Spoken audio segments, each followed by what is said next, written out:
It was one of those Friday nights that start harmlessly. Too much laughter, too many glasses clinking, and that false sense of ease that comes with good wine. Michael and I were at his old friend Tom's dinner party, surrounded by people who talked too loudly and laughed at all the wrong moments.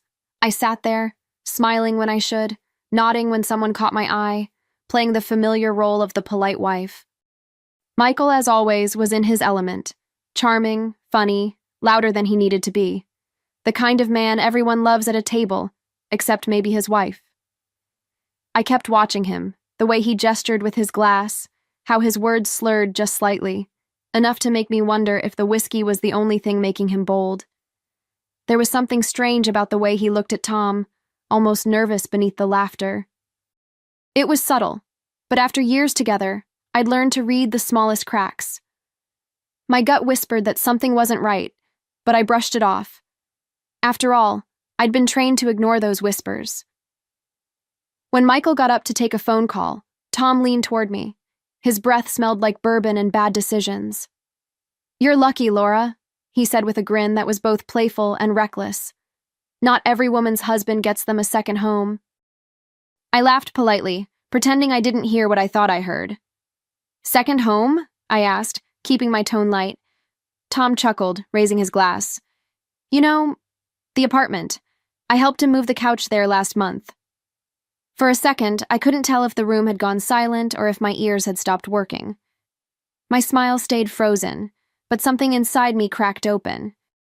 "What apartment are you talking about?" I asked softly, keeping my voice calm, almost curious, like this was just small talk. Tom's face shifted, realization washing over him like a wave. "Oh, crap," he muttered, scratching the back of his neck. "Forget I said anything, all right? Just don't tell him I told you." I laughed lightly, the kind of laugh that covers 1,000 emotions at once. Shock, confusion, maybe even fear. The sound of it felt foreign to my own ears. Inside, my pulse was a hammer. I replayed his words over and over, every syllable twisting tighter around my chest. The apartment. It echoed like a secret I wasn't meant to hear, something that had been sitting right behind me all along. And then, Michael came back, smiling, charming, utterly unaware. He sat down beside me and brushed his hand against mine. "What's going on here?" he asked playfully. I swallowed the truth whole and forced a smile. "Nothing," I said softly. "Just catching up." He grinned, clinking his glass against mine, and the laughter around the table returned. But inside, the world had shifted, small, quiet, and irreversible. The rest of the night blurred into background noise, people talking, music playing, glasses refilling. I nodded through every joke and story, but I wasn't really there. My mind kept circling that one phrase like a hawk, the apartment. I pictured him carrying boxes, arranging furniture, laughing in some space that wasn't ours. Every late night at the office suddenly felt like a line rehearsed too perfectly. Every business trip became a puzzle piece falling into place. I excused myself to the bathroom just to breathe. The mirror caught me. Same face, same dress, but something in my eyes had changed. I wasn't angry yet. Anger comes later, after disbelief has burned away. What I felt was smaller, colder, like the quiet before a storm. I fixed my lipstick, walked back out, and took my seat beside him again. He smiled. I smiled back. And as the night went on, I laughed when I had to, pretending everything was fine. But deep down, something new had been born. Something that didn't belong to love anymore. Something sharper. I didn't know it yet, but that drunken confession wasn't just a slip of the tongue. It was the beginning of the end, and the start of something much darker. I barely slept that night. Every time I closed my eyes, I saw Tom's grin, heard his words replaying like a broken record. The apartment. Morning sunlight crept through the curtains, too bright, too intrusive for the storm inside me. Michael was still asleep beside me, breathing steadily, like a man with nothing to hide. I watched him for a while, studying the calm in his face, wondering how many lies could fit behind that kind of peace. When I finally got up, my hands were trembling. I made coffee I couldn't taste and scrolled through my phone like a detective in disguise. Every part of me screamed not to look, because once you start searching, you can't unsee what you find. But curiosity mixed with fear is a dangerous fuel. I opened his messages first. Everything looked too perfect, too empty. Not a trace of real life, no random texts, no old jokes, no mess. It was spotless, and that's when I knew. You don't need evidence when your gut already knows the truth. Still, I needed something solid, something that could breathe outside my own mind. I waited until I heard the shower running before reaching for his phone again, this time opening the banking app. It was a move I'd never imagined myself making, the kind of thing you judge other women for doing, until the silence in your home makes you desperate. I scanned through our joint account, line by line, my pulse keeping time with the numbers, groceries, gas, bills, everything normal until one recurring transfer caught my eye. Wellington Management. The name meant nothing to me, but the steady withdrawals did. Same amount, same day, every month. My stomach dropped. I didn't need to be a detective to recognize a rent payment when I saw one. The sound of running water filled the silence. I typed the name into my phone with shaking fingers, half hoping it would lead to nothing. But the search results told a different story. A sleek apartment complex downtown, all glass and marble. I felt my breath hitch. Of course it's downtown. Close enough for convenience, far enough for secrets. I copied the number, hesitated, then hit call before fear could stop me. Wellington Apartments, how may I help you? A cheerful voice answered. I almost hung up, but something in me, maybe pride, maybe rage, pushed forward. Hi, I said, steadying my tone. I'd like to confirm a lease under the name Michael Turner. The receptionist paused. One moment, please. Those seconds stretched like an eternity. Then, yes, Mr. Turner rents Unit 204. I thanked her, hung up, and sat there in silence, staring at nothing. The mug in my hand had gone cold, my reflection trembling in the coffee's surface. For a long moment, I didn't move. I just listened to the water running upstairs, imagining him humming, completely unaware that the walls around his lies had just cracked. I could almost hear the sound of something inside me snapping too. Quiet, but final. It wasn't shock anymore. Shock is what you feel when the ground first gives way. This was anger, steady and focused, like fire learning to walk. I thought about every time he'd said, "You worry too much," or "You're imagining things." Gaslight after gaslight, until I started believing I was the problem. And now here I was, holding proof that I'd been right all along. When he came downstairs minutes later, smiling, towel around his shoulders, I smiled too. I poured him coffee, kissed his cheek, and asked how he'd slept. He had no idea the air in the room had changed. I'd stopped being the wife that morning. I'd become the investigator, and what I planned to uncover next would change everything. The next morning, I woke up with one thought pulsing in my mind: Unit 204. I told Michael I had errands to run and watched him leave first, his usual kiss on my cheek suddenly feeling foreign, rehearsed. The moment his car disappeared down the street, I grabbed my purse, my keys, and that piece of paper with the address, the one that had kept me awake all night. The drive across town felt longer than it should have, each red light mocking me with time to think. My hands gripped the wheel so tight my knuckles ached. When I pulled up to the building, I understood instantly. It was nothing like our house, sleek, modern, the kind of place people move into when they want to start a new life. My stomach twisted. He hadn't just cheated, he'd built an entire stage for it. I sat there for a moment, watching people come and go through the glass doors, wondering how many of them knew my husband, how many had seen him laugh in the elevator or bring flowers through the lobby. I waited until a tenant walked in and slipped quietly behind her, my pulse pounding in my throat. Every step echoed in that pristine hallway, sterile and silent, like it was daring me to turn back. The smell of fresh paint mixed with expensive perfume made my stomach churn. I found Unit 204, my heart hammering so hard I thought it might give me away. I stood there for a second, hand hovering over the doorknob, whispering to myself, "If this is what I think it is, God help him." The door was unlocked. I pushed it open slowly, and the world I knew ended in that instant.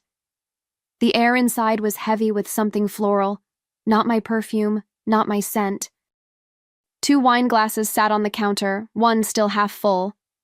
A silk robe was draped lazily across the couch like a signature left behind, and on the wall, framed photos, Michael and another woman, smiling as if they'd built this life together. My knees almost buckled. For a moment, I couldn't breathe. I touched the counter just to feel something real, something that would remind me I wasn't dreaming. The silence in the room mocked me, thick and intimate. Every detail screamed betrayal, her handwriting on a note by the fridge, his favorite whiskey on the shelf. He'd recreated us here, only without me. My chest ached with something between heartbreak and fury. I didn't cry, not yet. And then I heard it, soft footsteps from the bedroom. I turned, and there she was. A young woman, wearing one of Michael's shirts, her hair messy from sleep. When she saw me, she froze, eyes wide, mouth open like she'd seen a ghost. "Who are you?" she stammered. I took a breath, steady, cold, final. His wife. The color drained from her face. She stepped back, her lips trembling, words failing her completely. I didn't yell.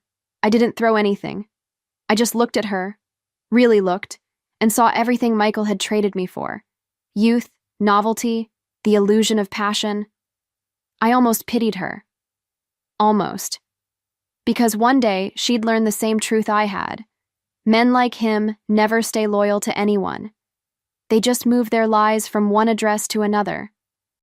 I turned and walked out, closing the door behind me with a calm that didn't belong to me. Outside, the air hit my face like cold water. My body shook, but my mind was strangely clear, focused. I'd seen enough. I didn't need his explanations anymore. I had proof, and proof was power. As I drove away, I caught my reflection in the rearview mirror. Eyes sharp, lips pressed tight, no tears. Something had shifted inside me for good. Love had officially died, but something stronger had taken its place. Something patient, something calculating. And when Michael came home that night, smiling and unsuspecting, I already knew. It was time for my act to begin. That night, I didn't flinch when I heard his car pull into the driveway. The headlights washed over the living room window like stage lights, and I sat there waiting, calm, composed, rehearsed. The key turned in the door, and there he was, flowers in hand, smiling as if nothing in the world had changed. I watched him walk toward me, his confidence almost admirable in its stupidity. Then his eyes landed on the table, and on the small silver key lying in the center. He froze. I didn't move. The silence stretched until it almost hummed. "Where did you get that?" he asked finally, voice tight. I looked up, my tone quiet but sharp enough to cut through the room. "From your other life." I watched the color drain from his face as realization took root. He opened his mouth, scrambling for something, anything, to say. "Laura," he started, "listen, it's not what you think." I stood, meeting his eyes. "Oh, it's exactly what I think," I said, my voice low but steady. "You got yourself a secret apartment, and a second woman." He stepped forward, palms raised in a pathetic attempt at control. "I needed space," he said, desperate now. "We've been distant. I didn't want to hurt you." I almost laughed, not because it was funny, but because it was so expected. That's what men like him do. Rewrite betrayal as need.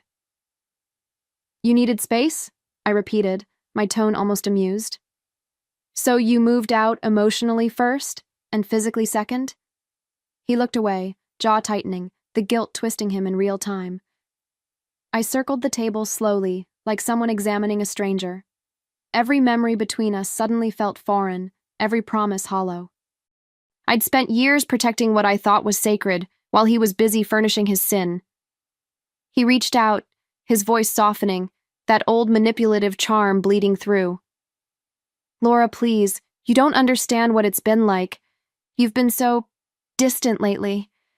I didn't know how to reach you." I stopped him with a single look. Calm, deliberate, final.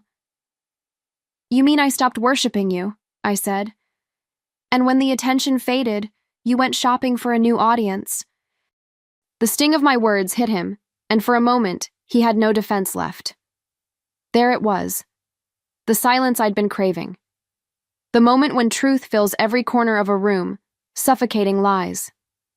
I felt strangely free, like I'd stepped outside of my own life and was watching the final act of a play I'd once starred in. I could have screamed, cried, thrown things, but I didn't. He didn't deserve my chaos. What he deserved was something quieter, sharper, the kind of punishment that doesn't end when the argument does. I looked him in the eye, every word measured.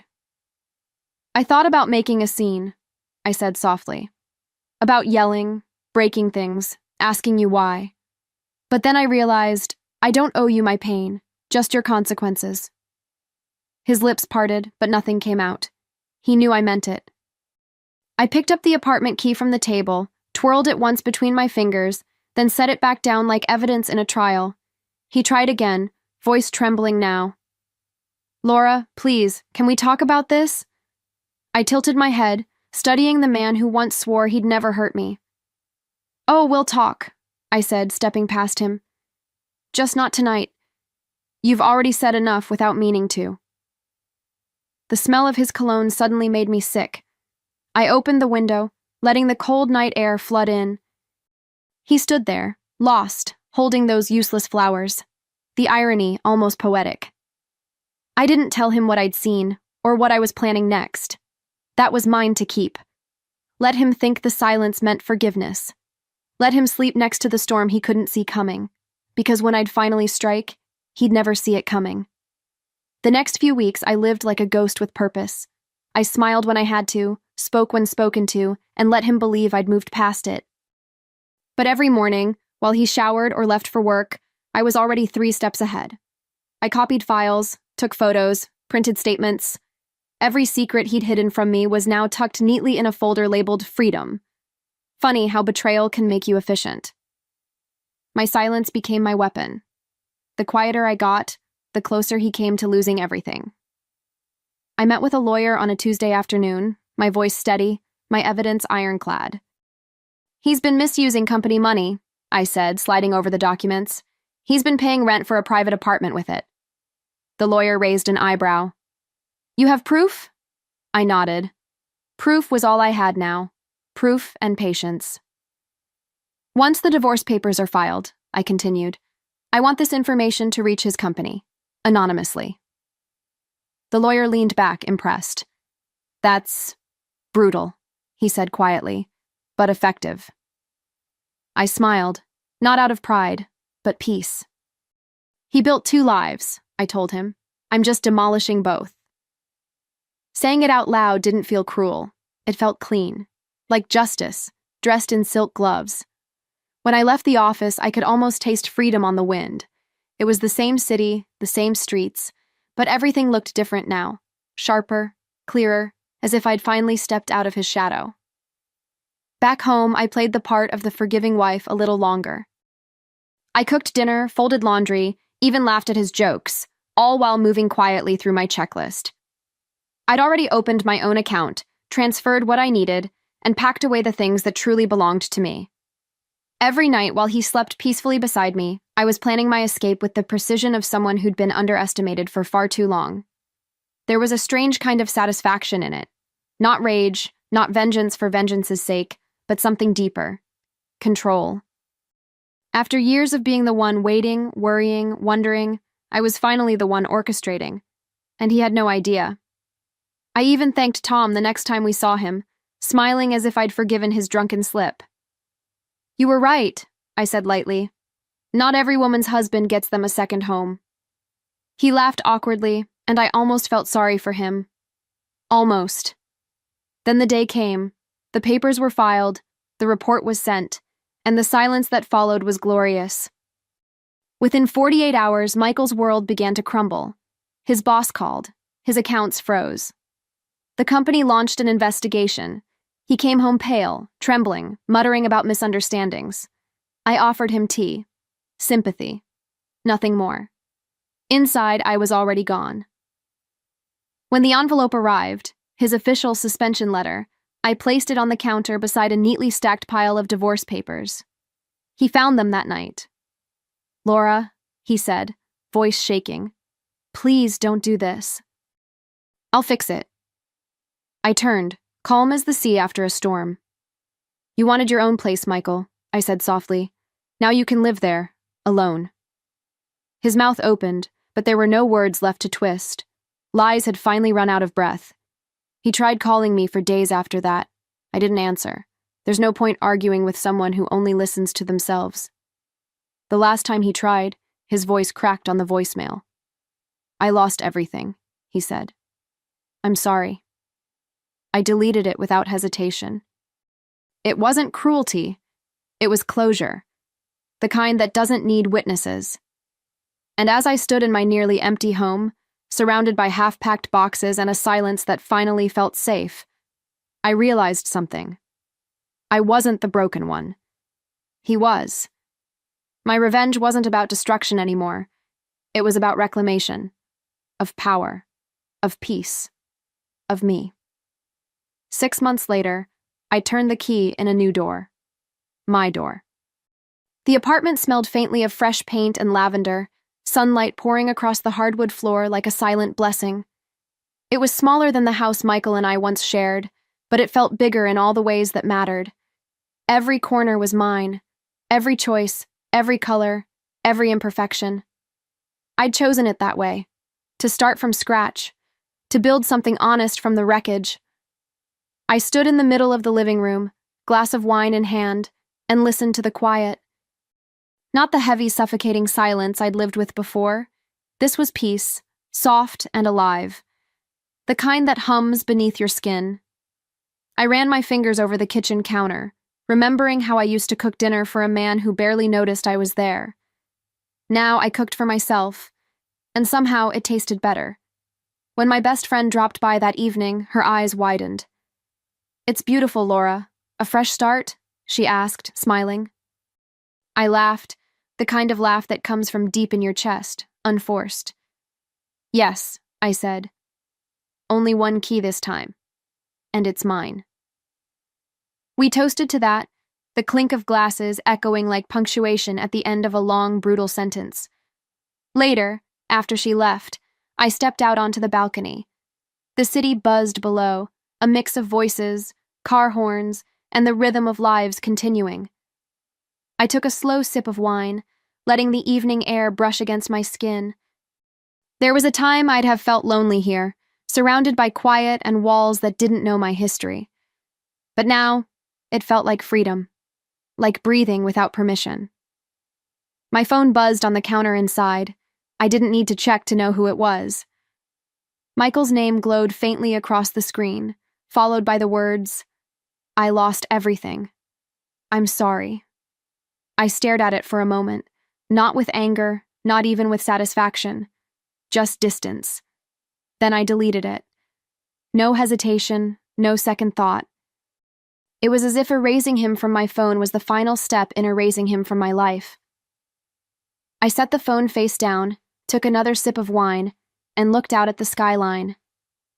Somewhere, he was sitting in that apartment he'd built for his lies, surrounded by the ghosts of choices he couldn't undo.